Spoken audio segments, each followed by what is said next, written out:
할렐루야. 날씨가 우중충해서 그런지 여러분들의 음성이 굉장히 우중충합니다.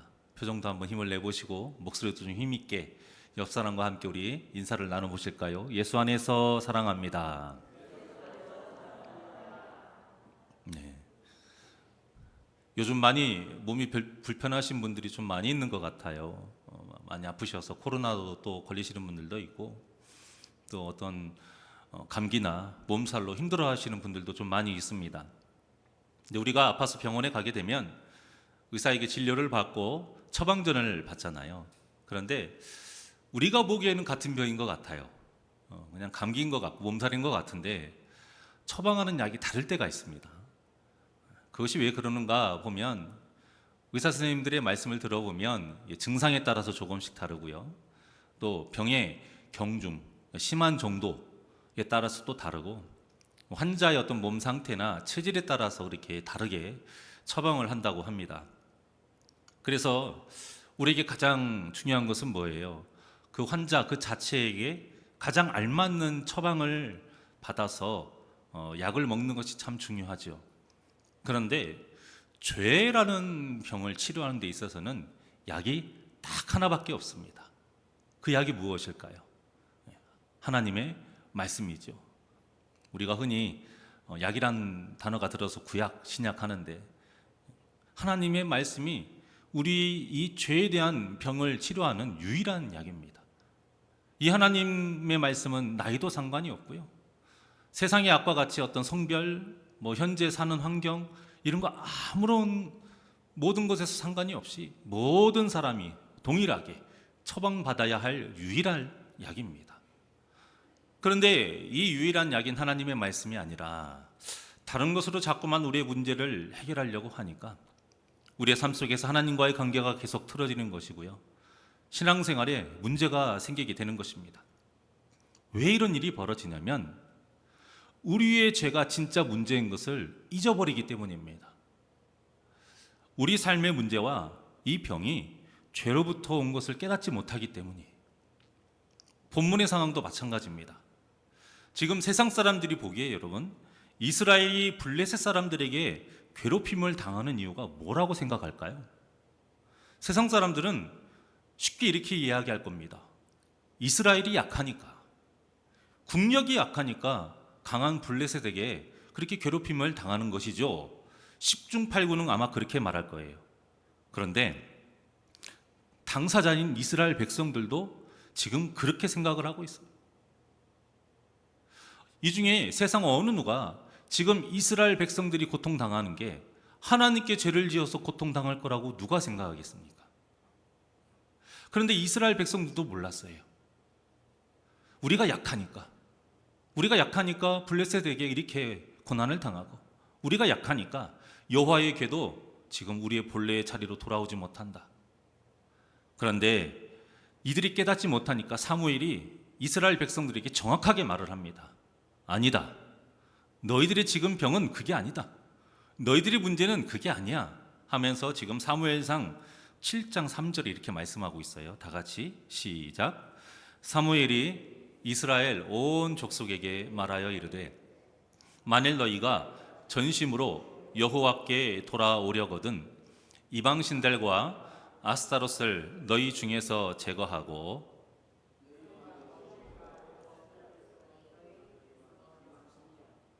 그리하면 너희를 블레셋 사람의 손에서 건져내시리라. 아멘. 어떻습니까? 전심으로, 여기 보면 전심으로 여호와께 돌아오려거든. 이게 무슨 뜻입니까? 전심으로 회개하려거든. 그러죠. 이방신들과 아스타로스를 제거하고 마음을 여호와께로 향하여 그만을 섬기라 라고 절합니다. 그러면 우리의 죄가 용서를 받아야죠. 그런데 너희의 죄를 용서하겠노라 이런 말씀 대신 무슨 말씀이 나왔습니까?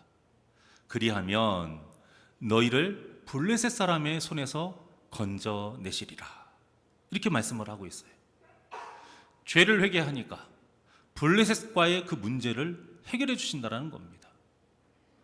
이것을 하나님을 모르는 세상 사람들이 어떻게 이해하겠습니까?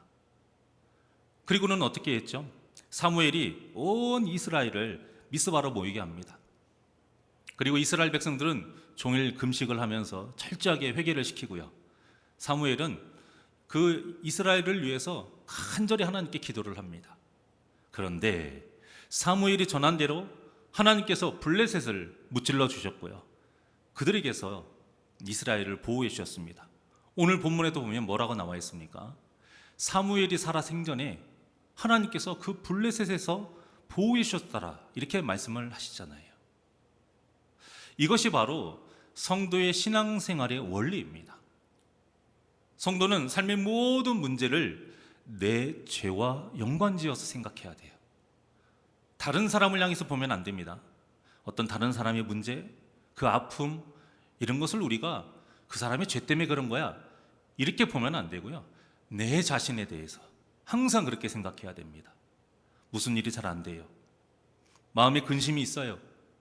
어디서부터 시작을 해야 된다? 죄에서부터 시작을 해야 됩니다. 그러니까 어떤 문제가 생기면 우리가 무엇을 바로 해야 되냐? 믿는 자라면, 영적인 사람이라면, 땅의 것을 바라지 않고 하늘의 것을 바라는 사람이라면 먼저 우리 자신에게 하나님 말씀으로 점검을 해야 됩니다. 점검을 하고 그 다음에 기도를 해야 돼요. 경제적인 문제가 생겼습니까? 일단은 성도라면 하나님께 내 지은 죄가 있는지 한번 점검해야 돼요. 그리고 기도하면서 간구해야 됩니다. 이것을 세상 사람들이 이해하겠습니까? 그런데 당연히 해야 하는 이 성도의 삶이 우리 또한도 놓칠 때가 있다라는 거예요. 영적인 사람이라고 하면서 이런 일이 생길 때에 하나님을 잊어버립니다. 죄에 관련됐거니 하는 생각이 전혀 없어요. 바로 사람을 찾아다니고 어떤 은행을 찾아다니고 이렇게 하는 모습은 영적인 사람의 모습이 아니에요. 제가 이런 열심을 내지 말라, 이런 뜻이 아닙니다. 먼저 하나님을 찾고 내 상태를 하나님 앞에 바로 세우고 하나님께 도움을 구하라는 것입니다. 그리고 나서 또 실제적인 우리의 모습이 있어야겠죠. 사람도 찾아다니고 그런 은행도 찾아다니면서 이런 경제적인 문제를 해결해야겠죠. 그때에 하나님의 도우심이 있다라는 것입니다. 그래서 하나님을 향한 어떤 나의 죄는 없는지 철저하게 점검을 해보고 있다면 먼저 그 죄의 문제부터 해결을 받고 구하고 움직이라, 이것입니다. 이것이 바로 신앙생활의 원리예요. 오늘 본문에 이스라엘 백성들의 이 신앙생활의 원리, 어느 누가 이렇게 합니까? 이해 못한다니까요. 그런데 우리조차도 이것을 이해하지 못하고 이렇게 이들과 같이 생활하지 못하는 그런 모습이 있다라는 것입니다. 그러니까 내 자신의 죄를 점검하기 위해서는 말씀이 반드시 필요하고요. 그리고 이 문제를 해결받기 위해 하나님께 간구하기 위한 그 기도를 해야 되기 때문에 성도에게 가장 중요한 것이 무엇이다? 말씀과 기도인 것입니다. 그래서 묻겠습니다. 마음이 아파요. 몸이 아파요. 가장 먼저 무엇을 해야 될까요? 자녀들이 속을 썩여요. 가장 먼저 무엇을 해야 될까요? 교회에서 사람들과 어떤 감정적인 문제가 있고 계속 다툼이 있어요. 가장 먼저 무엇을 해야 될까요? 말씀으로 내 자신의 이 죄의 문제를 점검해야 됩니다. 다른 사람에게 탓을 돌리지 않고 어떤 문제, 그런 것에 어떤 원인을 찾으려고 하기 이전에 먼저 내가 하나님 앞에 지금 바로 서고 있는지, 하나님 앞에 죄를 짓지 않고 바로 생활하고 있는지 먼저 점검을 하고 기도해야 됩니다. 우리가 전도를 할 때에 많은 전도법이 있는데 대표적인 전도법이 사형리예요. 사형리 다 해보셨죠? 많이 아실 것이고, 저도 사형리 어린이 전도협회에서 많이 저는 그런 전도를 했기 때문에 이제 글 없는 책이라고 있거든요. 사형리를 기반으로 해서 거기 하나가 더 추가가 됩니다. 그래서 이런 사형리를 통해서 전도를 하다 보면 여러분들이 어떤 내용인지 아시잖아요. 간단하게 제가 정리를 해서 한번 말씀드릴게요. 첫 번째는 하나님은 당신을 사랑하시며 당신을 위한 놀라운 계획을 가지고 계십니다. 이게 첫 번째 주제.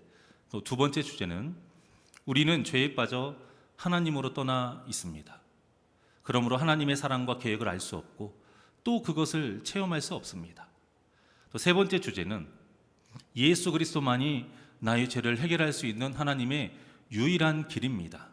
우리는 예수님을 통하여 우리에 대한 하나님의 사랑과 계획을 알게 되며 또 그것을 체험하게 됩니다. 네 번째는 우리는 개인적으로 예수 그리스도를 나의 구주, 나의 하나님으로 영접하게 됩니다. 그러면 우리 각 사람에 대한 하나님의 사랑과 계획을 알게 되며 또 그것을 체험하게 됩니다. 근데 이 주제를 가지고 순서대로 이제 그들에게 사형리를 전하고 있잖아요. 그런데 이때 사람들이 가장 거부감을 가지는 때가 두 번째입니다. 모두 죄인, 우리는 모두 죄인입니다. 이 부분에서 사람들이 가장 거부감을 나타내요.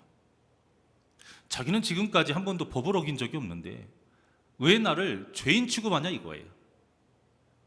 일단은 죄인 취급받는 거에 굉장히 심한 거부감을 느끼세요. 그런데 그것도 좋은 어떤 반응이에요. 괜찮아요. 여기에서 자신이 죄인인 것을 인정하게 되면 이 사형리 복음이 정말 잘 전해집니다. 이 두 번째에서 거부감을 느끼고 나는 죄인이 아니에요 라고 했을 때 그 죄인인 것에 대한 설명을 잘 하고 그 사람이 받아들이면 이 사형리 복음이 아주 잘 전해져요. 그래서 제가 그 어린이 전도협회 때 거기에서 이제 교육을 받을 때 강사님들이 자기가 전도했던 간증들을 많이 이야기를 하거든요. 그러면 이 복음을 받아들이는 아이들이 대부분 마음이 열리는 때가 언제냐? 그 두 번째 단계입니다. 나는 죄인입니다. 여기에서 그 아이들이 딱 그래요, 저는 죄인이에요. 선생님 말씀 들어보니까 저는 죄인이라고 생각 안 했는데 죄를 지었네요. 이렇게 그 아이들이 인정하게 되면 거기서부터 마음 문이 확 열려요. 이때 자신이 겪고 있는 아픔, 슬픔, 고통 이런 문제들이 다 하나님을 향한 그 죄로부터 온 것을 느끼게 되면 마음이 다 열려서는 이제 복음을 받아들이기 쉬운 상태가 되는 거예요. 특히 아이들은 이 부분에서 눈물을 흘리는 아이들도 있어요. 참 놀라운 역사예요. 요즘 아이들이 참 영악하다 이렇게 말을 하지만 아이는 아이예요. 순수한 면이 있어요. 그래서 죄에 대해서 아무래도 어른보다는 그 아이들이 좀 더 순수하게 받아들입니다. 그러면 뭐라고 얘기를 하냐면 아이들이 그럼 선생님 어떻게 해야 돼요? 라고 물어요. 죄가 문제인 것은 알겠어요. 그러면 이 죄를 어떻게 해야 돼요? 라고 물어요. 그리고 궁금해하는 얼굴로 기다리는 게 보여요, 눈에. 그러면 그때 아까 세 번째를 이야기하는 거죠. 방법은 하나밖에 없어. 그 죄의 문제를 해결할 수 있는 그 방법은 딱 하나야. 바로 예수 그리스도시야. 우리의 죄를 위해서 피 흘리시고 십자가에서 돌아가신 예수 그리스도를 믿는 것밖에 없어. 이거밖에 유일하게 방법이 없어. 그러면 그 아이들이 영접을 합니다. 영접 기도도 하고 거기에서 교회에 나올래? 이렇게 연락처도 주고받고 이렇게 이어지게 돼요. 이런 식으로 이제 이어지는 것이 사형리 전도법이죠. 그런데 문제는 우리가 실컷 이렇게 은혜를 받고 신앙의 원리를 제대로 알고 성도의 생활을 합니다. 하나님의 자녀가 되었어요. 그런데 하나님의 자녀가 되었다고 해서 우리가 죄에서 자유로워진 것은 아니라는 겁니다. 물론 우리가 지옥으로 가야 하는 이 사망의 법에서는 자유함을 얻어요. 예수님의 보혈로 마귀가 우리를 자기 마음대로 이제는 지옥으로 끌고 가지 못합니다. 하지만 마귀는 우리의 연약한 마음을 자꾸 건드려요. 자꾸 유혹하고요. 자꾸 죄를 지게 하고 그렇게 해서 우리의 마음을 점점 타락시키고 오염시켜서 그 하나님과의 관계를 틀어지게 만드는 거예요. 이런 우리의 나약한 영혼을 어떻게 관리해야 하느냐, 어떻게 관리하느냐, 이것이 우리 신앙생활의 최대의 관건입니다. 우리가 여러분들 교회 다니면서 예배하면서 말씀을 대하면서 어디에 중점을 두십니까? 가장 중점을 둬야 될 것이 이거예요. 내 마음을 어떻게 관리해야 될 것이냐.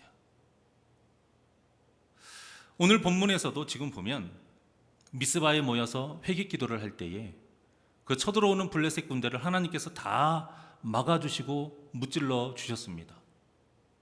자, 그리고 이스라엘 백성들은 모든 것이 이제는 다 자신의 죄 때문인 것을 깨닫게 된 거예요. 철저하게 회개를 했고요.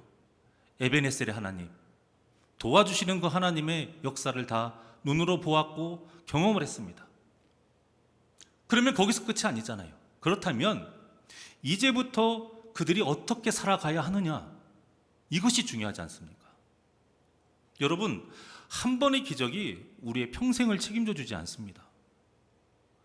기적은 하나님의 섭리 가운데서 이루어지는 어떤 특별한 사역 중의 하나일 뿐이지, 우리가 그 기적 하나만으로 우리가 완벽하게 변화가 되지 않고요, 그 기적 하나로 우리가 다시 죄를 짓지 않는다? 그런 일은 없습니다. 우리는 끊임없이 우리를 관리해야 돼요. 우리 마음을 관리해야 돼요. 다시 죄를 짓지 않도록, 다시 하나님을 떠나지 않도록, 실컷 그 버렸던 바알과 아스타롯, 다시 그것을 섬기지 않도록 관리를 해야 되는 거예요. 어떻게 관리를 해야 되느냐? 그 말씀이 오늘 본문의 말씀입니다. 15절부터 17절까지 다 같이 합독합니다. 시작. 사무엘이 사는 날 동안에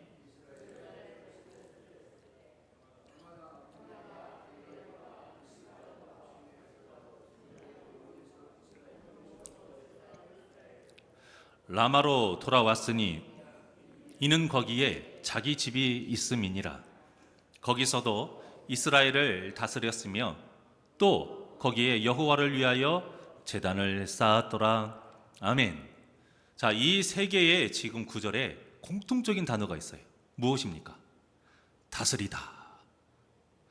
다스렸으되, 다스렸고, 다스렸으며. 오늘 본문 말씀의 제목이 이거예요. 15절 다스렸으되, 16절 다스렸고, 17절 다스렸으며. 이 다스리다, 이 말은 무슨 말이냐면 말씀을 먹인다라는 뜻이에요. 말씀을 먹인다. 그러니까 사무엘이 사는 날 동안에 온 이스라엘을 다니면서 무엇을 했다? 하나님의 말씀을 먹인 거예요. 왜? 말씀을 먹어야 우리의 마음을 잘 관리할 수 있기 때문이에요. 말씀을 먹어야 우리 마음이 죄를 짓지 않도록 건강해질 수 있기 때문입니다. 여러분, 밥이 무엇이다? 보약이다 라고 하잖아요. 먼저 잘 드시는 분이 건강해요. 잘 드셔야 잘 안 아파요. 망고 진리 법칙 아닙니까? 마찬가지예요. 우리도 잘 먹어야 돼요. 그런데 먹을 것이 딱 하나밖에 없어요. 하나님의 말씀입니다. 역사적으로 보면 독재자, 이런 폭군들 보면 백성을 다스릴 때 공포로 다스렸어요. 그래서 무자비하게 탄압하고요, 폭력을 행사하면서 자신의 말을 듣도록 공포 정치를 했죠. 반면에 이제 대부분의 지도자들은 어떻게 했냐면 복지와 법으로 다스렸습니다. 기본적으로 자신의 백성들이 편하게 살 수 있도록 이런 복지 제도를 계속 만들어 갔고요, 뭐 법이나 경제 이런 것도 그 백성들을 잘 살게 하기 위해서 집행을 합니다. 그런데 하나님은 오직 말씀으로만 당신의 백성을 다스립니다. 왜냐? 말씀은 세상의 법과 다른 특별한 것이 있기 때문이에요. 하나님의 말씀은 세상의 법하고 달라요. 어떤 각 나라의 문화, 역사 따지지 않고요, 남녀노소, 빈부귀천 이런 거 전혀 따지지 않고 모두에게 동일하게 적용됩니다. 모든 나라에게, 모든 사람에게. 그리고 무엇보다 가장 중요한 것은 무엇이냐? 죄로 인해 더럽혀진 우리의 마음을 깨끗하게 만들어줍니다. 여러분, 세상에 이렇게 마음을 정화시켜주는 법은 없습니다. 세상에 이렇게 영혼을 살리는 법은 없어요. 세상에 이렇게 죄에서 보호하고 마귀를 물리치게 하는 법은 없습니다. 오직 하나님의 말씀, 이 하나밖에 없습니다. 그러니 성도가 무엇을 가장 소중하게 여겨야겠습니까? 하나님의 말씀인 거예요. 그래서 매 예배 때마다 다 그 말씀이 그 말씀인 것 같아도, 저번에 들었던 그 말씀인 것 같아도, 똑같은 말씀인 것 같아도 우리가 계속 그 말씀을 마음에 새겨야 하는 것입니다. 여러분, 출애굽기 애굽에서 나와서 가나안 땅에 들어가서요, 가나안 땅에 정착하는 삶까지 똑같은 말씀이 얼마나 많이 나오는지 아십니까? 너희는 내 율법을 지키고 거기서 벗어나지 말고 좌로나 우로나 치우치지 말고 오직 그 말씀을 생명과 같이 지켜라. 그 비슷한 말씀이 계속 반복됩니다. 그것이 진리이고 그 말씀이 우리를 살리기 때문이에요. 말씀은 일단 죄가 무엇인지에 대해서 정확하게 우리에게 알려줍니다. 그럼 말씀을 모르면 죄를 모르는 거예요. 말씀을 아니까 내 죄를 알게 되는 것이고, 말씀을 아니까 사탄이 어떤 존재인지를 알게 되는 거예요. 그래서 우리에게 자꾸 이 죄에 대한 거부감, 이 경고등을 켜주는 것입니다. 만약에 어떤 한 번 빠지면 절대 나올 수 없는 위험한 늪이 있다고 가정을 해보게요. 아무리 그 늪이 위험해도요, 우리가 안 가면 그만인 거예요. 우리가 그 늪에 가지만 않으면 그 늪은 우리에게 아무런 힘을 쓰지 못합니다. 하지만 우리가 일단 그 늪에 발을 딱 들여놓는 순간, 그때부터 그 늪은 우리에게 엄청난 힘을 발휘하는 거예요. 이것이 바로 죄의 무서움입니다. 죄에 일단 우리가 발을 들여놓으면, 한번 담가버리면 그 죄의 영향 속에서 우리가 헤어나오질 못하는 거예요. 이 무서운 죄로부터 지킬 수 있는 방법이 무엇이냐? 오직 하나님의 말씀 단 하나라는 것입니다. 한두 번 듣는 것만으로는 안 돼요, 여러분. 한두 번 우리가 은혜 받은 것만으로 안 된다니까요. 한두 번 기적을 체험하고 뒤집어지고 눈물을 흘리는 것만으로는 안 되는 것입니다. 계속 말씀을 먹어야 되고요. 죄에 이끌리는 우리의 연약한 마음을 계속 그 말씀으로 다스리고 또 다스려야 하는 것입니다. 그러니까 사무엘도 평생 동안 이스라엘 백성들에게 말씀을 먹였다. 다스렸으되 다스렸고 다스렸으며. 사무엘이 그렇게 산 것이 아니겠습니까? 3번이나 지금 다스렸다라고 지금 표현한 것은 완전수이죠. 죄를 완벽하게 다스리기 위해서는 결국 말씀밖에 없다라는 거예요. 지금 그것을 말씀하고 있는 거예요. 이렇게 말씀을 먹으니 지금 어떻게 됐다라고 마무리하고 있습니까? 우리 마지막 절 한번 다시 보실까요? 17절 시작.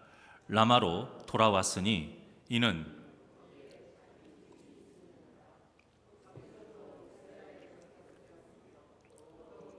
여호와를 위하여 제단을 쌓았더라. 아멘. 마지막을 무엇으로 하죠? 여호와를 위하여 제단을 쌓았더라. 예배를 드렸더라 이거예요. 우리 신앙의 아름다운 모습은 예배예요. 하나님의 말씀을 지켰습니까? 그 말씀을 지킨 삶의 결과가 뭐예요? 예배예요. 지금 여러분들이 드린 예배가 별거 아닌 것 같지만 하나님께서 얼마나 귀하게 받으시는 이 시간인지 아십니까? 아셔야 돼요. 이 예배뿐만이 아니고 이 예배를 통해서 받은 이 말씀으로 세상에서 살아가면서 거룩한 산 제물의 삶을 드리는 그 예배자의 삶도 예배입니다. 여러분, 우리가 예배를 왜 드려야 됩니까? 보통 우리가 은혜 받기 위해서요 라고 대답을 하죠.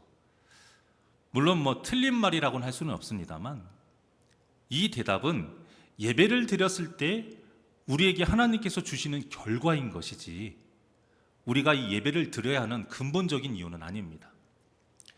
예배를 드려야 하는 이유는 성경이 굉장히 많이 나와 있어요. 일단 하나님의 명령이고요. 또 구원받은 자로서 마땅히 해야 할 일이고요. 또 성도들의 특권입니다. 그래서 이 모든 이유를 통틀어서 예배를 드려야 하는 이유를 제가 한마디로 정리를 하면 감사하기 때문에 예배를 드리는 겁니다. 예배를 누구나 드릴 수 있습니까? 그렇지 않잖아요. 하나님께 택함 받은 자만이 예배를 드릴 수가 있어요. 그러니 얼마나 감사한 일입니까? 구원받은 자로서 우리가 마땅히 해야 할 일이지만 여러분, 구원받은 일 자체가 세상에서 가장 귀한 일이잖아요. 그러니 세상에서 가장 감사해야 할 일이죠. 그러니까 예배에 임할 때에 감사하는 마음이 없이 예배에 임하게 되면 그 예배는 이미 실패한 거예요.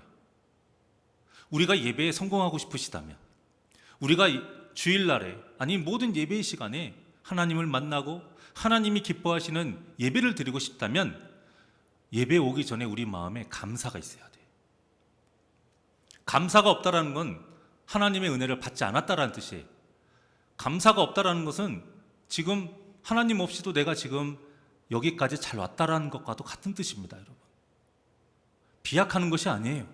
제가 심하게 말씀드리는 것이 아니고 우리가 하나님의 은혜로 사는 자라면서요. 은혜 아니면 살아갈 수 없다면서요. 그 뜻은 무엇입니까? 평생에 우리 입술에서 무엇이 나와야 되는 존재입니까? 우리는 감사가 나와야 되는 존재예요. 감사가 없으니까 찬양할 때에 영혼이 없이 그저 입술로만 찬양하는 거예요. 감사가 없으니까 기도할 때 그 감사에 대한 고백과 영광 돌리는 그런 고백이 없고 그저 달라고만 해요. 해결해 달라고만 해요. 감사가 없으니까 말씀을 받을 때 사모함이 없는 거예요. 사모함이 없으니 말씀을 들을 때 감동도 없고 찔림도 없는 것입니다. 하나님은 항상 우리에게 먼저 은혜를 베풀어 주시고 그 은혜에 대한 순종의 값을 요구하시거든요. 이것은 모든 사람에게 동일하고 태초부터 지금까지 주님 오시는 그 순간까지 이 하나님의 모습은 똑같습니다. 성경에 보십시오. 한 번도 은혜를 주지 않고 우리에게 먼저 순종을 요구한 적 없습니다. 하나님은 먼저 은혜를 베풀어 주세요. 그러니까 무엇이냐? 성도가 하나님을 대할 때 가장 기본적인 자세가 무엇일까요? 당연히 감사인 거예요. 생각지도 못한 은혜를 어떤 대가도 없이 먼저 받았기 때문에 우리가 감사가 없다라는 것 곧 무엇을 뜻하는 것이냐? 믿음이 약해졌다라는 뜻인 거예요. 보십시오. 여러분들이 보기에도 누군가를 봤을 때 정죄하는 것은 아니지만 믿음이 약해진 것 같아요. 그런 게 눈에 보일 때가 있잖아요.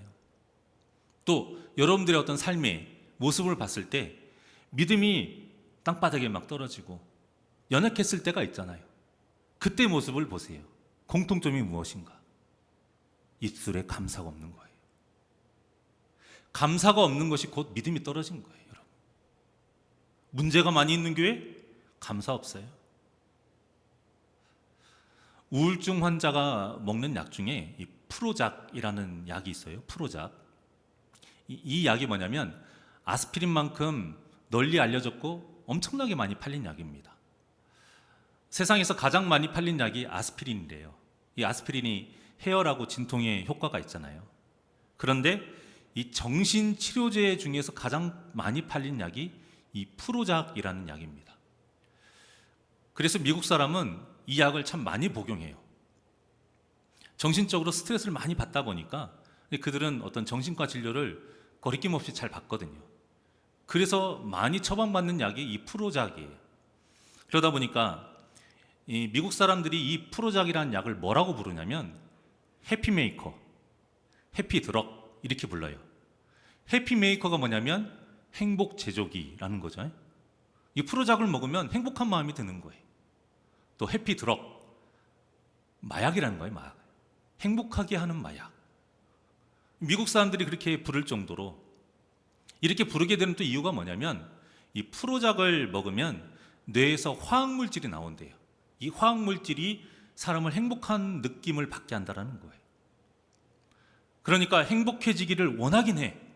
원하긴 하는데 실제 삶에서는 너무 스트레스를 받으니까 행복해지지 않는 거예요. 그래서 이 프로작을 먹어요. 그러면 이 약 먹을 때만이라도 행복한 느낌을 받는 것이죠. 그런데 이게 진짜 행복일까요?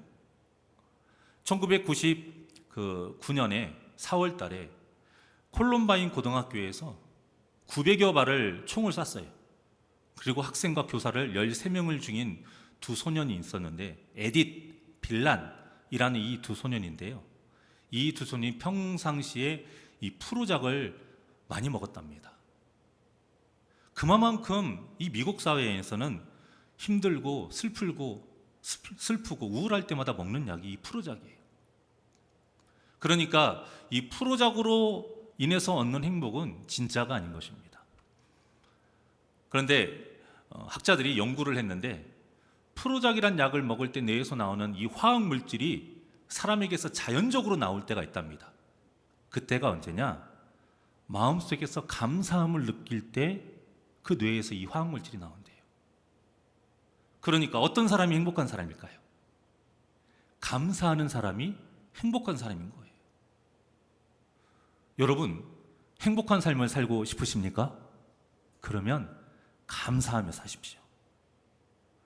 이렇게 따져보면 우리는 행복해질 수밖에 없는 사람이에요. 왜일까요? 사도 바울이 고백한 것처럼 우리는 누구의 은혜로 사는 사람입니까? 하나님의 은혜로 사는 사람이잖아요. 은혜 받은 자에게 감사함은 필수잖아요. 당연한 거잖아요. 여러분, 빚이 1억이 있는데 감사하는 사람이 있고요. 재산이 100억이 있는데 감사가 없어요. 그럼 누가 행복한 사람입니까? 또 병이 들어서 침대에 누워 꼼짝을 할 수가 없는데 감사하는 사람이 있고요. 몸이 너무 건강해요. 근육이 막 빵빵해. 그런데 감사함이 없는 사람. 이 중에 누가 행복한 사람일까요? 또 집안에 문제가 많고 어려운 일들이 많긴 하지만 그래도 예배에 감사가 있는 사람. 이 사람과 별 문제 없이 순탄한 삶을 살아요. 그런데 예배에 기쁨이 없고 감사가 없어요. 이 중에 어떤 사람이 행복한 사람일까요? 답은 우리 모두가 다 알고 있습니다. 감사하는 사람이 행복한 사람이에요. 그렇다면 도대체 이 감사를 어떻게 얻을 수 있는 것일까? 그것은 자격이 없는 우리에게 지금도 한없이 은혜를 베풀어 주시는 그 하나님을 생각하면 감사가 나오는 것입니다. 그러니까 신앙생활 할 때 우리가 사람을 보면 안 되는 거예요. 사람 보고 교회를 다니니까 감사가 사라져요. 사람 보고 교회를 다니니까 행복하지 않는 거예요. 사람 보고 교회를 다니니까 기쁨이 없고 질리는 거예요. 그런 사람들이 다른 교회를 갑니다. 그럼 어떨까요? 또 똑같은 결과가 나타나요. 왜요? 그 교회에도 처음에는 좋아서 갔는데, 처음에는 내가 다니는 교회하고 다른 모습이어서 갔는데, 어쨌든 사람 보고 교회를 다니니까 또 감사가 없어지고 기쁨이 없어지는 겁니다. 하지만 하나님을 보고 교회를 다니면 내 입술에서 감사가 사라지지 않아요. 그러니까 이렇게 감사가 넘쳐나는 사람은 사람을 대할 때에도 여유가 있는 거예요. 나를 막 말로 찔러요. 말로 핥혀요. 그런 사람이 있어도 그저 그냥 웃으면서 포용해 주는 거예요. 왜? 내가 그 사람에게서 그 사람에게서 뭔가를 받을 이유는 없잖아요. 나는 이미 하나님께 받은 은혜가 큰데 그것으로 이해가 되는 거예요.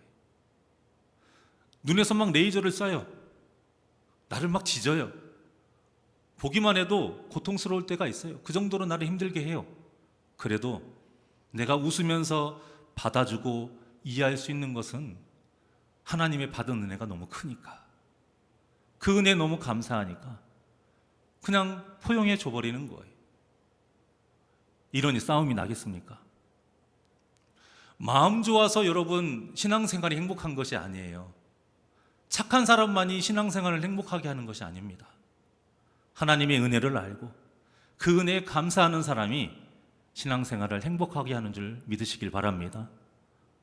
싸움이 되겠습니까? 손뼉도 마주쳐야 소리가 난다고, 싸움도 거는 사람하고 거기에 맞받아치는 사람이 있으니까 싸움이 나는 거죠. 그런데 아무리 싸움을 걸어도 그냥 웃으면서 이해하고 받아줘 버리니까 싸움이 일어날래야 일어날 수가 없는 거예요. 그러니까 여러분 착각하면 안 돼요. 내가 옳으니까 교회 문제가 생기는 게 안 생기는 것이 아니에요. 내 말이 맞으니까 내가 이렇게 말하고 내가 막 큰 소리로 외치고 다니니까 이 사람들이 나한테 굴복하는구나, 그것이 아니라니까요. 내가 옳고 맞아서가 아니고 그분들의 삶에 하나님의 은혜를 알고 감사하니까 받아주니까, 이해해버리니까, 포용해줘 버리니까 그냥 문제가 안 생기는 것이죠.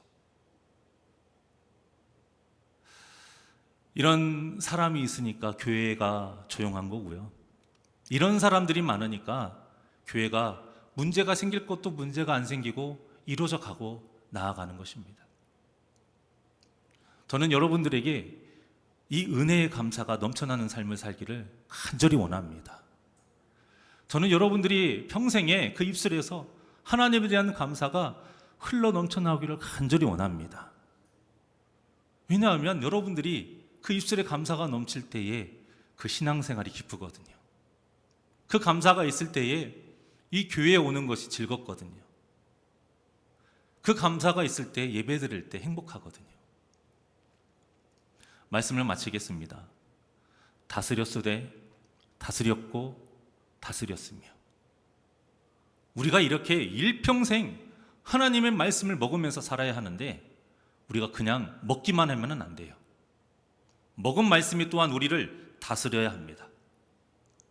먼저는 우리의 마음을 다스려야 하고요. 그 다음에는 우리 입술을 다스려야 하고요.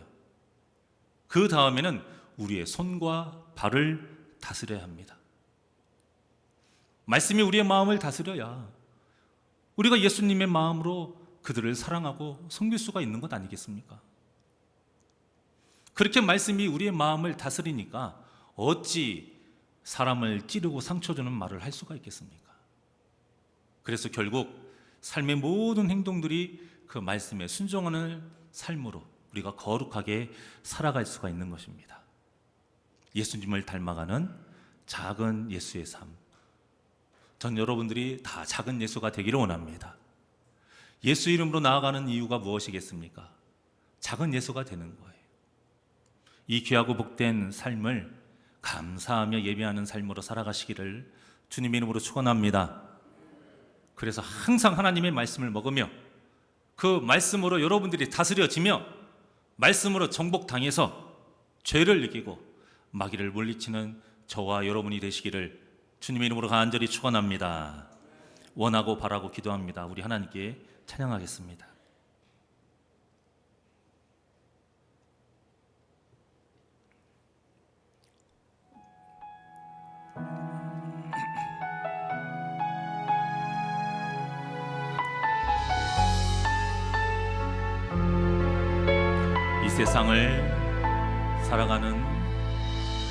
이 세상을 살아가는 동안에 나의 힘을 의지할 수 없으니 기도하고 낙심하지 말 것은 주께서 참 소망이 되심이라. 하나님의 꿈이 나의 비전이 되고 예수님의 성품이 나의 인격이 되고 성령님의 권능이 나의 능력이 되길 원하고 바라고 기도합니다. 우리 두 손을 가슴에 얹고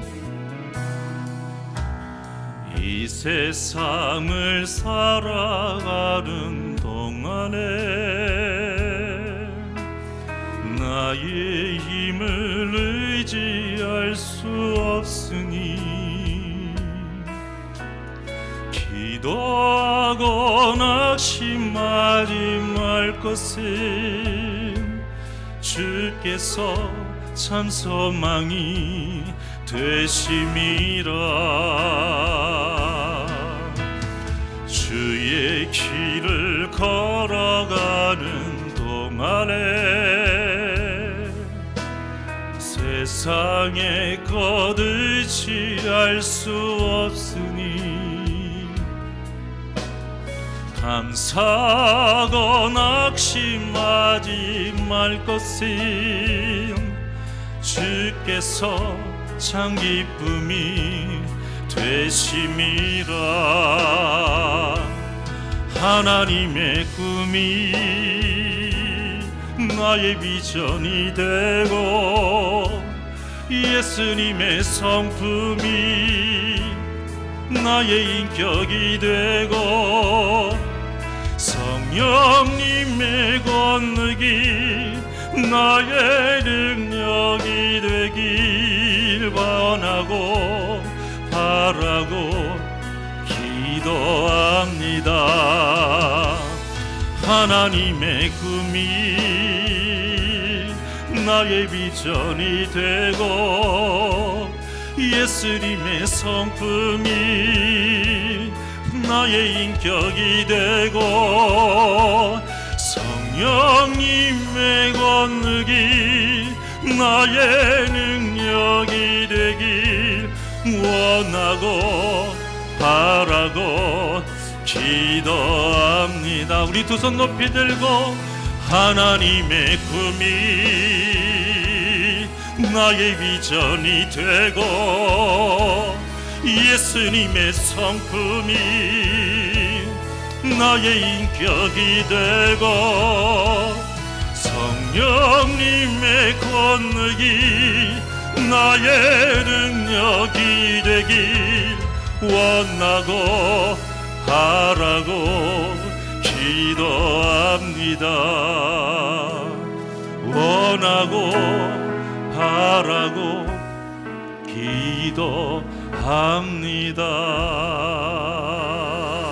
기도합니다. 기도하시겠습니다. 언제나 우리를 말씀으로 먹이시고 우리의 영혼을 살리시는 하나님 아버지, 언제나 그 말씀을 먹고 우리의 영혼을 잘 관리하여서 그 말씀으로 우리의 영혼을 잘 다스려서 그 말씀으로 우리의 생각을 잘 다스리고 우리 입술을 잘 다스리고 우리의 손과 발을 잘 다스려서 하나님의 꿈이 우리의 비전이 되기를 원합니다. 예수님의 성품이 우리의 인격이 되기를 원합니다. 내 지식과 내 혈기와 내 자존심과 내 힘이 나의 능력이 되는 것이 아니요 성령님의 그 능력이 우리의 능력이 되게 하여 주시옵소서. 이러한 온전한 하나님의 사람으로 살기 위해서는 오직 우리가 말씀을 먹어야 됩니다. 오직 말씀으로 우리를 다스려야 합니다. 모든 문제에 모든 일에 있어서 오직 말씀으로 내 자신을 바라보며 죄는 없는지 다시 한번 점검하여 하나님과의 온전한 관계를 이루며 기도하며 모든 일을 행하며 나아가게 하여 주시옵소서. 절대 잊지 않기를 원합니다. 우리는 하나님의 은혜로 사는 존재입니다. 절대 잊지 않기를 원합니다. 하나님을 향한 감사의 삶을 놓치지 않고 감사하며 살게 하여 주시옵소서. 이 감사가 넘쳐날 때에 주님이 주시는 기쁨 속에서 행복하게 살아갈 수 있사오니 하나님 도와주시고 역사하여 주시옵시고 오직 말씀으로 다스리고 또 다스려 주시옵소서. 감사함이 예수님의 이름으로 기도하옵나이다. 아멘.